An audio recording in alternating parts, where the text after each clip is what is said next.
Dari sidang kode etik profesi telah memutuskan pemberhentian tidak dengan hormat terhadap oknum, yaitu adalah Pak Rudi. Jadi dalam hal ini pelanggar terhadap kode etik profesi Polri telah dilakukan proses pemberhentian tidak dengan hormat.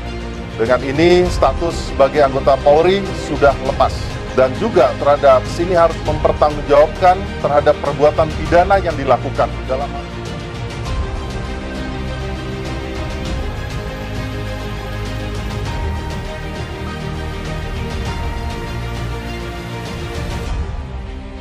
saya sampaikan sekali lagi terima kasih pada seluruh rekan-rekan semua, dan ini tentunya juga untuk menjaga agar apa yang telah kita lakukan selama ini terkait dengan masalah komitmen untuk menjaga objektivitas, transparansi, dan akuntabel ini betul-betul bisa kita jaga agar rangkaian dari proses penyidikan yang saat ini sedang dilaksanakan betul-betul bisa berjalan dengan baik dan membuat terang peristiwa yang terjadi.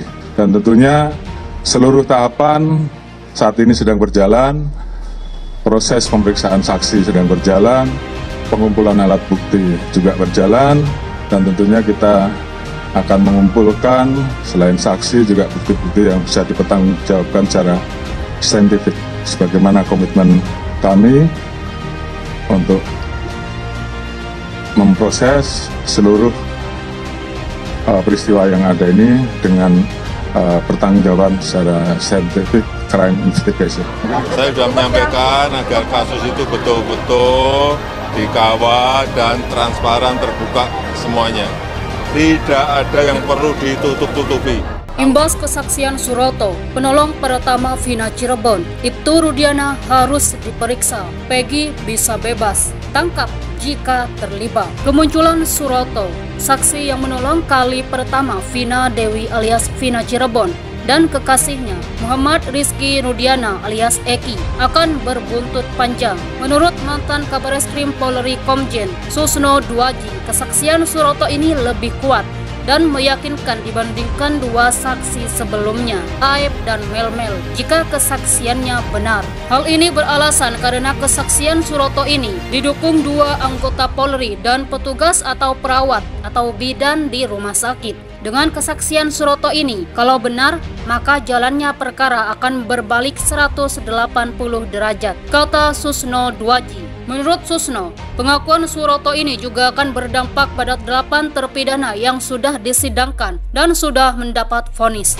Selain itu juga akan berdampak pada nasib Peggy Setiawan yang kini sudah ditetapkan sebagai tersangka. Menurutnya, jika kesaksian Suroto ini benar, maka hakim, jaksa, dan Polri sebelumnya telah membawa perkara itu ke depan sidang berdasarkan suatu rekayasa kejadian. Kita berharap keterangan Suroto ini benar, makanya Polri harus memeriksa dua anggota lalu lintas, Suroto, petugas rumah sakit, sehingga perkara ini bisa dibawa ke alur yang sebenarnya, katanya.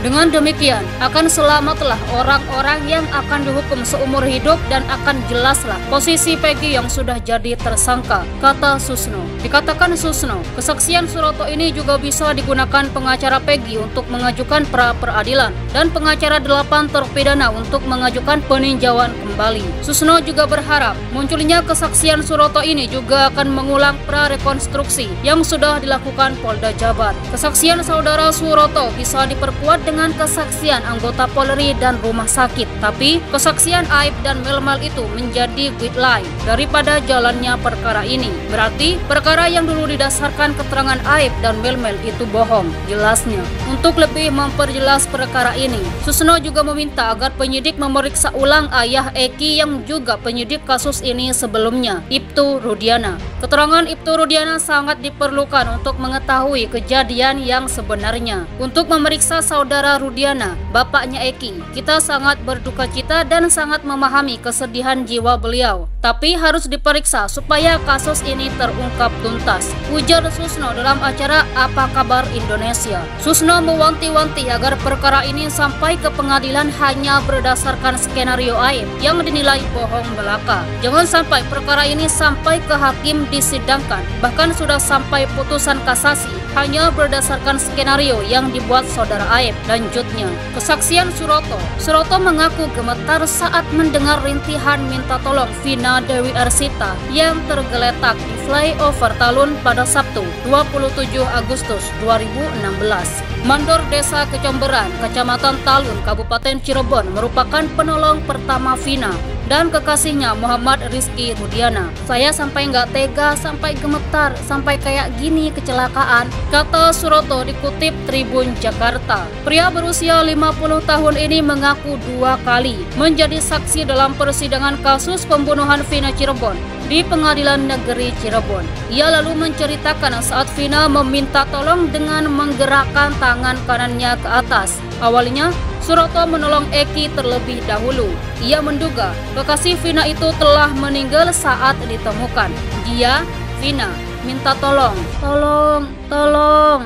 Aku bilang sabar lagi manggil mobil, kata Suroto. Suroto lalu memperagakan cara dia menolong Vina. Saat itu, Vina terlentang di jalanan. Kemudian, Suroto mengangkat kepala Vina dan dipapanya. Kondisi Vina terluka parah, kaki luka, apa kena sobekan besi, luka parah tangan kiri kalau nggak salah. Wajah memar semua, tangan kayak kena bacokan, banyak mengeluarkan darah. Karena hujan lebat darah mengalir, imbuh Suroto. Suroto menurut celana dalam Vina melorot saat itu. Ia lalu menggunakan jaket putih biru berlambang XTC untuk menutupi kemaluan korban.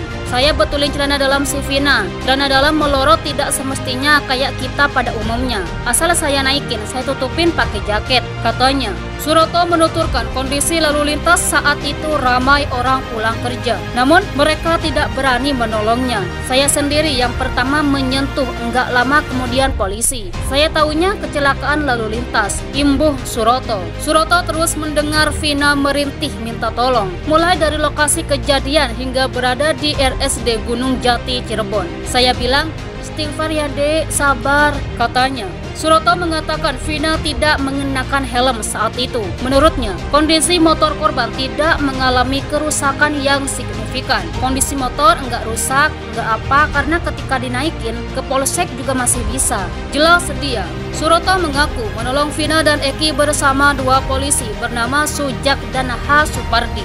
2 polisi ini sengaja ditelepon saat dia mendapati kondisi Vina dan Eki. Mereka bertiga lalu memopong tubuh Vina dan Eki ke dalam mobil patroli dan membawanya ke rumah sakit. Menurut Suroto, kejadiannya yang dialami itu berbeda dengan adegan prarekonstruksi yang telah dilakukan penyidik Polda Jabar. Akibatnya, kini Ibtu Rudiana harus bertanggung jawab.